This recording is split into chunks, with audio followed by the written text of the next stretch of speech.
চক্রেশ্বর মহাদেব মন্দির মানসী গঙ্গার পাশেই রয়েছে এই চক্রেশ্বর মহাদেব মন্দির।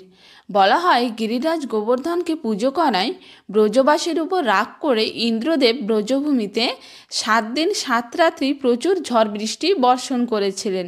সেই সময় বালকৃষ্ণ এই গিরিরাজ গোবর্ধনকে কনিষ্ঠ আঙ্গুলে ধারণ করে গোবর্ধনের নিচে ব্রজবাসীদের আশ্রয় দেন।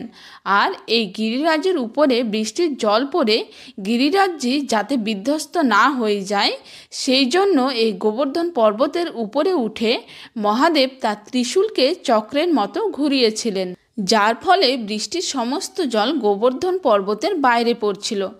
এভাবে মহাদেব গিরিরাজ গোবর্ধনকে রক্ষা করেছিলেন। সেই জন্য মহাদেবের এই রূপকে চক্রেশ্বর মহাদেব রূপে এখানে পুজো করা হয়। এই মন্দিরে দর্শনীয় হলো মহাদেবের চক্রেশ্বর রূপ। এই চক্রেশ্বর মহাদেব সনাতন গোস্বামীর সঙ্গে এ স্থানে সুন্দর একটি লীলা করেছিলেন। সনাতন গোস্বামী ব্রজধামে বিভিন্ন স্থানে কুঠির বানিয়ে অবস্থান করেছিলেন।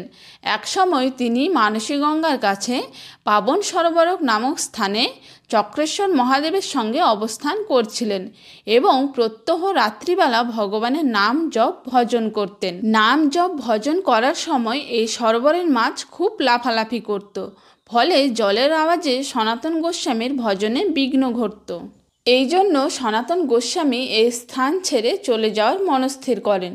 তখন চক্রেশ্বর মহাদেব সনাতন গোস্বামীর মনের কথা অনুধাবন করে সেই রাত্রিতে তাকে স্বপ্নযোগে জানালেন, গুরুবর, আপনি আমাকে ছেড়ে যাবেন না। আমি আপনাকে কথা দিচ্ছি কাল থেকে এই সরোবরের মাছ আর আপনার ভজনে বাধা সৃষ্টি করবে না। তারপর থেকে ভজনে আর বাধা সৃষ্টি হয়নি। সনাতন গোস্বামী এখানে থাকা অবস্থায় গিরিরাজ গোবর্ধন শিলা ভগবানের কাছ থেকে পেয়েছিলেন। এখানে দর্শনীয় হলো চক্রেশ্বর মহাদেব মন্দির ও সনাতন গোস্বামীর ভজন কুঠির।